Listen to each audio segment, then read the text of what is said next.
Hello students, SMS digital online educational প্ল্যাটফর্মে তোমাদেরকে আরও একবার ওয়েলকাম। আজ আমরা শুরু করছি আমাদের নিট পরীক্ষার অত্যন্ত গুরুত্বপূর্ণ এবং আমাদের হাই স্কোরিং টপিক আমরা বলতে পারি বা হাই স্কোরিং ইউনিট, সেটা হচ্ছে ইকোলজি। ওকে, এবং আমরা সবাই জানি যে এই পরিবেশের সঙ্গে বা আমাদের আশেপাশে যা কিছু আছে তাদের সবার সঙ্গে আমাদের সম্পর্ক কিন্তু অত্যন্ত গভীর, এবং এই পারস্পরিক সম্পর্কই কিন্তু আমাদের এই ইকোলজির মূল ভিত্তি। তাহলে আমরা আস্তে আস্তে আজকের ক্লাসের মধ্যে প্রবেশ করি। ওকে, তো প্রথমে আমরা দেখছি যে আজকে আমাদের এই ইকোলজির ফার্স্ট ক্লাস। ওকে, এবং আজকে আমরা মেনলি যার উপর ফোকাস করেছি সেটা হচ্ছে আমাদের অর্গানিজমস এবং পপুলেশনের উপর। তাহলে আমরা শুরু করি। এবং আজকের এই ক্লাসে আমরা যে টপিকগুলো কভার করব, একটা হচ্ছে organisms and it's environment, okay, hierarchy and ecology এবং গ্রোথ মডেলস। এই তিনটে বিষয়ের উপর আমরা কিন্তু আজকে মেন ফোকাস করব। তো সবার আগেই আমাদের যেটা জেনে নিতে হবে যে ইকোলজি কাকে বলে, যেটা আমরা সবাই পড়ে এসেছি এতদিন ধরে, তো সেটাই আছে। তো ecology is the study of how living things interact with each other and their environment. মানে আমাদের আশেপাশে যা কিছু আছে তারা একে অপরের সঙ্গে কিভাবে সম্পর্ক গড়ে তোলে, তো এক কথায় সেটাই কিন্তু হচ্ছে আমাদের ইকোলজি। ওকে, তো এইখানে আমরা দেখে নেবো যে আমাদের নিট পরীক্ষার জন্য বেশি ইম্পর্টেন্ট কোনগুলো আছে। তো সবার আগে চলে আসছে আমাদের হচ্ছে যে ইকোলজি এই টার্মটা কে প্রথম ব্যবহার করে, সেটা হচ্ছে আমাদের আর্নেস্ট হেকেল। ওকে, হচ্ছে 1866 খ্রিস্টাব্দে সর্বপ্রথম তিনি প্রথম ইকোলজি টার্মটি কয়েন করে। ওকে, তো সেই জন্য এনাকেই বলা হয় father of ecology, sir Ernest হেকেলকে। ওকে, এবার যদি তোমাদের জিজ্ঞেস করে যে ফাদার অফ মডার্ন ইকোলজি অথবা আমাদের পুরো যে ইকোসিস্টেম আছে তার কনসেপ্ট আমাদের কে দিয়েছিলেন, তো তার অ্যান্সার কিন্তু হয়ে যাবে হচ্ছে ওডাম। তাহলে এখান থেকে আমরা দুটো ইম্পর্টেন্ট টপিক পাচ্ছি, একটা হচ্ছে ফাদার অফ ইকোলজি এবং ফাদার অফ মডার্ন ইকোলজি। ওকে, তাহলে এখান থেকে এই দুটো কোশ্চেন কিন্তু খুবই ইম্পর্টেন্ট। ওকে, তাহলে আমরা নেক্সট টপিকে, নেক্সট স্লাইডে যাই। এরপর আমরা চলে আসছি হচ্ছে আজকে যেহেতু আমাদের ইকোলজির একদম ইন্ট্রোডাক্টরি ক্লাস, তো আমরা একদম বেসিক্স থেকে শিখব। তো ইকোলজি মেনলি দুটো ভাগে ভাগ করা যায়। ইকোলজিকে আমরা মেনলি টু ফ্যাক্টরে ডিভাইড করতে পারি, একটা হচ্ছে বায়োটিক ফ্যাক্টর এবং আনাদার হচ্ছে অ্যাবায়োটিক ফ্যাক্টরস। ওকে, তো বায়োটিকের মধ্যে কি অল লিভিং থিংস, ওকে, যেমন প্ল্যান্ট হতে পারে, অ্যানিমালস, ব্যাকটেরিয়া এটসেট্রা। এবং অ্যাবায়োটিকের মধ্যে কি পড়ছে, নন লিভিং থিংস। ওকে, যেমন sunlight, soil, okay, temperature etcetera. যদি আমরা একটা এক্সাম্পল হিসেবে দেখি, যদি আমরা পন্ড ইকোসিস্টেমকে তুলে নিই বা পন্ড ইকোসিস্টেমকে স্টাডি করি, তাহলে তার মধ্যে আমরা বায়োটিক কী কী দেখতে পারি, যা লিভিং থিংস, যেমন ফিশ হতে পারে, ফ্রগ হতে পারে। ওকে, এবং অ্যাবায়োটিক যদি আমরা বলি তাহলে সেখানে টেম্পারেচার হতে পারে, ওকে, ওয়াটার হতে পারে। That's okay. তাহলে এই হচ্ছে আমাদের বায়োটিক ফ্যাক্টরস এবং abiotic factors. Okay, now moving on the next slide. এবার আমরা চলে আসছি হচ্ছে হায়ারার্কি অফ ইকোলজি। ওকে, তো সবার আগে আমরা যেটা পাচ্ছি সেটা হচ্ছে অর্গানিজম। তাহলে অর্গানিজম কি, a single individual living beings. অর্থাৎ এই অর্গানিজম হলো আমাদের এই হায়ারার্কির সবচেয়ে লোয়েস্ট পার্ট, ওকে, বা সবচেয়ে নিচের ধাপ আমরা বলতে পারি। এবং যখন আমরা একটিমাত্র নির্দিষ্ট প্রাণ বা ইন্ডিভিজুয়াল নিয়ে কথা বলছি, তখন কিন্তু আমরা এই অর্গানিজমকে নিয়ে কথা বলছি। ওকে, যদি আমরা একটা এক্সাম্পল দিই তাহলে বলতে পারি যে যদি আমরা পুরো একটা জঙ্গলের মধ্যে শুধুমাত্র একটা বাঘকে নিয়ে কথা বলি, তো সেটা কিন্তু হয়ে যাবে হচ্ছে অর্গানিজমের মধ্যে। ওকে, মানে এক সিঙ্গেল ইন্ডিভিজুয়ালকে নিয়ে আমরা যখন কথা বলি। এবার চলে আসছে হচ্ছে পপুলেশন। পপুলেশন কি, a group of individual, okay, একটা নির্দিষ্ট এরিয়ার মধ্যে, মানে a group of individual of a same species living in a specific area. তাহলে কি বলি, তাহলে পপুলেশন হচ্ছে অর্গানিজমের ঠিক ওপরের ধাপ, এবং যখন একটা নির্দিষ্ট এলাকার মধ্যে একই প্রজাতির অনেকগুলো জীব বসবাস করছে, তখন তাকে আমরা কিন্তু বলছি পপুলেশন। এবং তাহলে যদি আমরা আবার যদি একটা এক্সাম্পল দিই, যদি সুন্দরবনের আমরা সব বাঘ নিয়ে আলোচনা করি, ওকে, তাহলে সেটা কিন্তু হয়ে যাবে এই পপুলেশনের মধ্যে, অর্থাৎ আমরা বাঘের পপুলেশন নিয়ে আলোচনা করছি। এবার চলে আসছে হচ্ছে আমাদের পপুলেশনের পরের ধাপ, সেটা হচ্ছে কমিউনিটি। অ্যাকচুয়ালি পরের ধাপ মানে উপরের ধাপ, সেটা হচ্ছে কমিউনিটি। কমিউনিটি হচ্ছে different population of various species living and interacting with each আদার।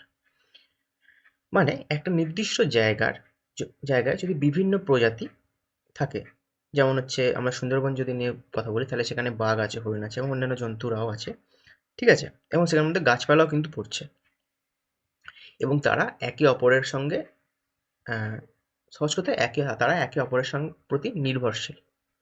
ওকে, এই যে ব্যাপার যে একই এরিয়ার মধ্যে অনেক ডিফারেন্ট পপুলেশন অবস্থান করছে এবং তারা একে অপরের সাথে ইন্টারাক্ট করছে, তো সেটা কিন্তু হয়ে যাচ্ছে আমাদের কমিউনিটি। ওকে, এরপর চলে আসছে আমাদের কমিউনিটির ওপরের ধাপ, সেটা হচ্ছে ইকোসিস্টেম। তো ইকোসিস্টেম কি? A community of living organisms interacting with their non living environment. Okay, তাহলে আমরা যেটা দুটো স্লাইড আগে পড়েছিলাম, বায়োটিক এবং অ্যাবায়োটিক কম্পোনেন্ট।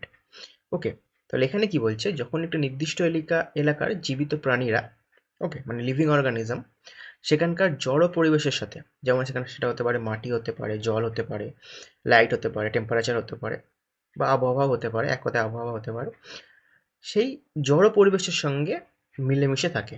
ওকে, তো সেটাই কিন্তু হয়ে যাচ্ছে আমাদের ইকোসিস্টেম। ডান।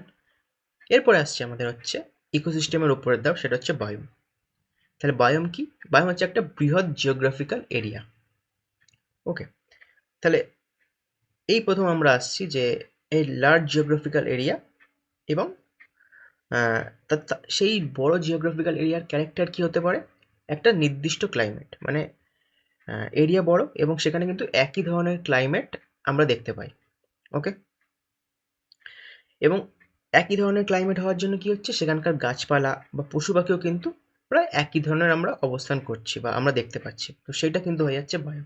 যেমন তুন্দ্রা হতে পারে, ওকে, ডেজার্ট, রেন ফরেস্ট, অর্থাৎ একটা বৃহৎ এরিয়া, অর্থাৎ লার্জ জিওগ্রাফিক্যাল এরিয়া এবং সেম ক্লাইমেট। এবং ক্লাইমেট সেম হওয়ার জন্য কি হচ্ছে, সেখানকার প্রাণীদের খাদ্যাভ্যাস, ওকে, বাসস্থান, শিকার করার ধরন সব কিছুর কিন্তু একই রকম হয়ে যাচ্ছে, বা বেঁচে থাকার কৌশল। তো এই পুরো লার্জ জিওগ্রাফিক্যাল এরিয়াটাকে কিন্তু বলা হচ্ছে বায়োম। ওকে, এরপর আমরা চলে আসছি হচ্ছে বায়োস্ফিয়ার।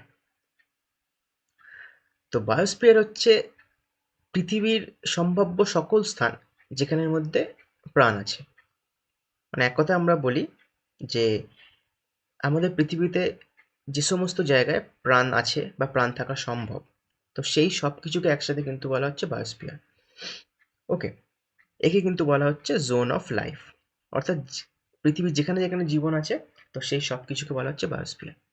আচ্ছা, তাহলে আমরা আরেকবার সারি করে নিই। সেটা হচ্ছে প্রথমে হচ্ছে অর্গানিজম, তারপর হচ্ছে আমাদের পপুলেশন, তারপর হচ্ছে কমিউনিটি, তারপর হচ্ছে ইকোসিস্টেম, এবং তারপর আসছে হচ্ছে আমাদের বায়োম। তাহলে বায়োমটা আমি কি বললাম, বায়োম হচ্ছে একটা লার্জ জিওগ্রাফিক্যাল এরিয়া এবং সেখানকার সেই পুরো জিওগ্রাফিক্যাল এরিয়ার কিন্তু ক্লাইমেট হবে সেম।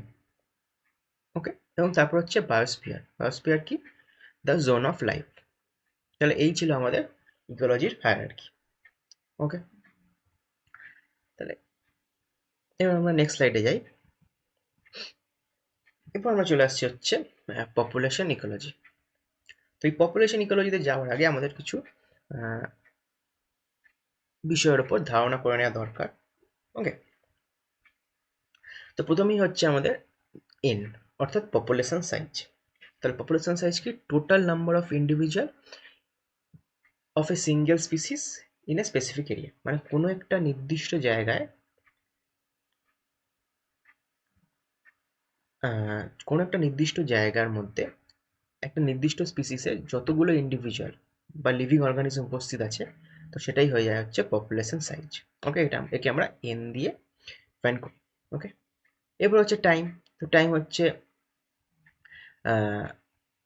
যদি আমরা যে যে হিসেবে ধরতে পারি, ডে হিসেবে ধরতে পারি, মান্থ হিসেবে ধরতে পারি, ইয়ার্স হিসেবে ধরতে পারি। ওকে, অর্থাৎ যার রেসপেক্টে আমরা গ্রোথটাকে হচ্ছে মেজার করবো, সেটা হচ্ছে টাইম বা সময়।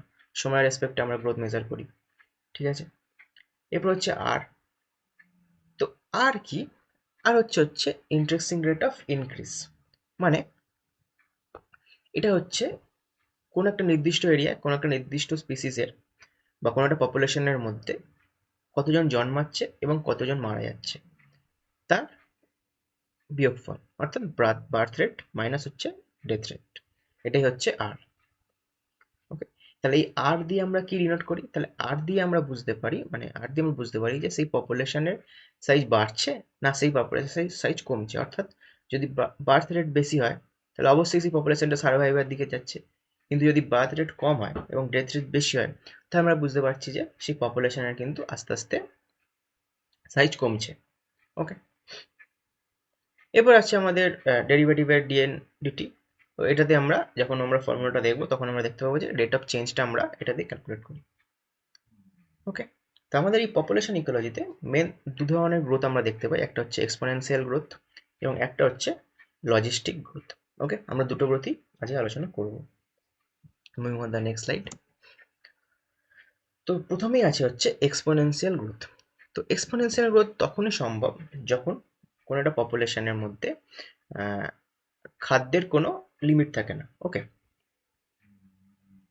যার ফলে কি হয়, তারা দ্রুত বাড়তে থাকে। দ্রুত বাড়ার জন্য কি হচ্ছে, দ্রুত বাড়ার জন্য কি হচ্ছে, এই গ্রাফটা কিন্তু জে শেপের হয়ে যায়। অর্থাৎ তারা জন্মালো এবং তারপর যেহেতু খাদ্যের কোনো অভাব নেই তার জন্য তারা দ্রুত বাড়তে শুরু করে। তো এটাই হচ্ছে কিন্তু এক্সপোনেনশিয়াল গ্রোথ মডেল যদি আমরা বলি। ওকে, আচ্ছা, এই এক্সপোনেনশিয়াল গ্রোথ মডেলকে মেনলি আমরা সাধারণত ন্যাচারালভাবে কিন্তু আমরা পাই না। ওকে, এই এক্সপোনেনশিয়াল গ্রোথ মডেল বেসিক্যালি আমরা কোথায় দেখতে পাই? দেখতে পাই হচ্ছে আমাদের যখন ল্যাবে আমরা ব্যাকটেরিয়া কালচার করি, অর্থাৎ আমরা যখন বাইরে থেকে তাদেরকে ফুড প্রোভাইড করি। ওকে, তো সেই ক্ষেত্রে কিন্তু আমরা জে শেপ কার্ভ বা আনলিমিটেড গ্রোথ যেটাকে আমরা বলছি সেটা কিন্তু আমরা দেখতে পাচ্ছি। এর ফর্মুলা হচ্ছে DN by DT is equal to R N. Okay, এই আর কি এন কি যেটা আমরা আগেই দেখে এসেছি, তো এইখান থেকে কিন্তু এই ফর্মুলা কিন্তু আসছে। ওকে, তো এক্ষেত্রে কিন্তু এক্সপোনেনশিয়াল গ্রোথ হচ্ছে এখানে কিন্তু দ্রুত বৃদ্ধিটা করছে। ওকে, যেটা আমি বললাম যে ব্যাকটেরিয়ার ক্ষেত্রে সব, তাও ব্যাকটেরিয়া সব ক্ষেত্রে নয়, যখন আমরা ল্যাবে ব্যাকটেরিয়া কালচার করি অর্থাৎ বাইরে থেকে আমরা ফুড তাদের প্রোভাইড করছি অর্থাৎ ফুড বা খাদ্যের কোনো অভাব নেই, তখন কিন্তু আমরা এই জে শেপ কার্ভ দেখতে পাই। ওকে, অর্থাৎ এখানে কিন্তু লগ ফেজটাই দেখা যায়, ল্যাগ ফেজ ছোট এবং আস্তে আস্তে কিন্তু লগ ফেজটাই পুরোটা। এবং এই ফেজে আমরা আসছি, আমরা যখন লজিস্ট এর পরের গ্রোথ মডেলটা পড়বো তখন কিন্তু আমরা এই বিষয়টা ভালো করে বুঝবো, ল্যাগ লগ। ওকে, ওকে, আচ্ছা, এইখান থেকে মেনলি কোশ্চেন হয় যে এক্সপোনেনশিয়াল গ্রোথ কার্ভে কেমন দেখতে হয়। তো এটা অবশ্যই জে শেপ কার্ভ হয়, কারণ শর্ট টাইমে যখন আমরা প্রচুর বৃদ্ধি দেখতে পাই, okay, short time high growth rate, তো সেটা কিন্তু হয়ে যাচ্ছে আমাদের J shape. Moving on the next slide. তো এবার হচ্ছে আমাদের লজিস্টিক গ্রোথ মডেল। তো এই লজিস্টিক গ্রোথ মডেলই কিন্তু আমাদের নেচারে লক্ষ্য করা যায় এবং এখানে কিন্তু আমরা দেখতে পাই ল্যাগ ফেজ, লগ ফেজ এবং স্টেশনারি ফেজ। তো ল্যাগ ফেজে কী হয়, স্লো স্টার্ট হয়। লগ ফেজে কী হয়, প্রচুর স্পিডে গ্রোথ হয় এবং স্টেশনারি ফেজে হচ্ছে আমাদের এই পপুলেশনটা কিন্তু স্টেবল হয়ে যায়। ওকে, তো এর ফর্মুলা যদি আমরা দেখি, DN by DT R N K minus N by K. তো এখানে কে কি, কে হচ্ছে ক্যারিং ক্যাপাসিটি। ক্যারিং ক্যাপাসিটি অর্থাৎ the maximum population size that specific environment can support forever without destroying the habitat. অর্থাৎ carrying ক্যাপাসিটির বাংলা যদি আমরা করি সেটা হচ্ছে কিন্তু ধারণ ক্ষমতা। The carrying capacity হচ্ছে maximum population size with a specific environment can support forever without destroying the habitat. অর্থাৎ ক্যারিং ক্যাপাসিটির বাংলা যদি আমরা করি সেটা হচ্ছে ধারণ ক্ষমতা, মানে কোনো পরিবেশ বা বাসস্থান সর্বোচ্চ যত সংখ্যক প্রাণীকে সারা জীবনের জন্য খাদ্য বা আশ্রয় দিয়ে বাঁচিয়ে থাকতে পারে। অর্থাৎ ক্যারিং ক্যাপাসিটি হচ্ছে মানে হচ্ছে ম্যাক্সিমাম লিমিট। ওকে, ম্যাক্সিমাম লিমিট যত সংখ্যক প্রাণী সেখানে থাকতে পারে। তাহলে কি হচ্ছে, যখন পপুলেশন সাইজ ছোট থাকছে তাহলে কি হচ্ছে, তারা খুব দ্রুত বৃদ্ধি পাচ্ছে, কারণ সেখানে তো প্রচুর পরিমাণে নিউট্রিয়েন্ট বা প্রচুর পরিমাণে সাপোর্ট সে পাচ্ছে, কারণ পপুলেশন সাইজ ছোট, মানে ইন্ডিভিজুয়াল বিংসের সংখ্যা কম। এবং যত আস্তে আস্তে ইন্ডিভিজুয়াল বিং বাড়ছে অর্থাৎ পপুলেশন সাইজ বৃদ্ধি পাচ্ছে এবং বৃদ্ধি পাওয়ার অর্থ কি, সে আস্তে আস্তে ক্যারিং ক্যাপাসিটির দিকে যাচ্ছে অর্থাৎ ম্যাক্সিমামের দিকে যাচ্ছে। এবং যত যাচ্ছে তার তার যে রিসোর্সগুলো আছে সেটা কিন্তু আস্তে আস্তে কমতে থাকছে। ওকে, যার জন্য কি হয়, যত পপুলেশন সাইজ বাড়ে তাদের বৃদ্ধিও কিন্তু আস্তে আস্তে কমে যায়। ওকে, এবং যার ফলেই এই কার্ভটা কিন্তু এস আকৃতি নেয়। ওকে, ল্যাগ ফেজে হচ্ছে পপুলেশন সাইজ কম, সেই জন্য তারা দ্রুত বৃদ্ধি পাচ্ছে এবং বাড়তে বাড়তে একসময় তারা নিউট্রিয়েন্ট কিন্তু আস্তে আস্তে লিমিটের দিকে যাচ্ছে, যার ফলে কি হয়, তারা স্টেবল হয়ে যাচ্ছে বা গ্রোথ কিন্তু কমে যাচ্ছে। ওকে, তাহলে সংক্ষেপে যদি আমরা বলি যে ইকোলজিকে যদি আমরা কোনো একটা অ্যাড্রেস বলি বা জীবের অ্যাড্রেস যদি আমরা বলি, তাহলে কে হচ্ছে বা ক্যারিং ক্যাপাসিটি হচ্ছে সেই অ্যাড্রেসে কত সংখ্যক লোক থাকবে, ওকে, সেইটা হচ্ছে ডিনোট করে। ওকে, যদি ইকোলজি অ্যাড্রেস হয় তাহলে ক্যারিং ক্যাপাসিটি হচ্ছে সেই অ্যাড্রেসে কত সংখ্যক লোক ম্যাক্সিমাম থাকতে পারে। ওকে, এই হচ্ছে আমাদের লজিস্টিক গ্রোথ মডেল। এবার যদি আমরা দেখি তুলনামূলক যদি আমরা আলোচনা করি জে কার্ভ এবং এস কার্ভ, তার প্রথমেই হচ্ছে গ্রোথ টাইপ, একটা হচ্ছে এক্সপোনেনশিয়াল, একটা হচ্ছে লজিস্টিক। ওকে, রিসোর্স হচ্ছে আনলিমিটেড যে কার্ভে, যেটা আমরা বললাম, যার জন্য এর কিন্তু কোনো স্টেশনারি ফেজ আমরা দেখতে পাই না। এস কার্ভের আমরা জানি লিমিটেড, এক সময় তারা ক্যারিং ক্যাপাসিটির কাছে যদি পপুলেশন সাইজ পৌঁছে তাহলে আস্তে আস্তে সেটা লিমিটেড হতে শুরু করে। তো হচ্ছে এনভায়রনমেন্টাল রেজিস্ট্যান্স, এখানে হচ্ছে যে কার্ভে হচ্ছে অ্যাবসেন্ট, এস কার্ভে হচ্ছে প্রেজেন্ট। এবার হচ্ছে ক্যারিং ক্যাপাসিটি, তো যে কার্ভ যেহেতু কোনো, যেটা আমরা দেখে এলাম যে এর কোনো লিমিট নেই, অফুরন্ত দ্বারা বাড়তেই থাকছে। এক ল্যাগ ফেজটা হচ্ছে ছোট, তারপরে কিন্তু লম্বা প্রকাণ্ড লগ ফেজ, এবং লগ ফেজ কিন্তু থামছে না, তাই জন্য এখানে কোনো লিমিট নেই। আর এস কার্ভের অবশ্যই একটা লিমিট আছে, যার ফলে সেটা আমরা স্টেশনারি ফেজ দেখতে পাই। আর যে কার্ভে যেটা আমরা বললাম যে ন্যাচারাল নয়, কিন্তু এস কার্ভ কিন্তু আমাদের হচ্ছে পার্মানেন্ট বা ন্যাচারাল। ওকে, এই ছিল যে কার্ভ বা এস কার্ভ। মেনলি জিজ্ঞেস করতে পারে যে কোথায় আমাদের স্টেশনারি ফেজ অ্যাবসেন্ট, কোথায় প্রেজেন্ট। ওকে, এইভাবে কিন্তু কোশ্চেন আছে। আমরা যখন কোশ্চেন নিয়ে আলোচনা করব তখন আমরা দেখতে পাবো যে এই শুধু এই পার্টিকুলার টপিক থেকে কি কি কোশ্চেন আছে। এটা খুবই একটা ছোট টপিক। ওকে, আমরা আজকে জাস্ট একটা ইন্ট্রোডাক্টরি ক্লাস মতো নিলাম ইকোলজি।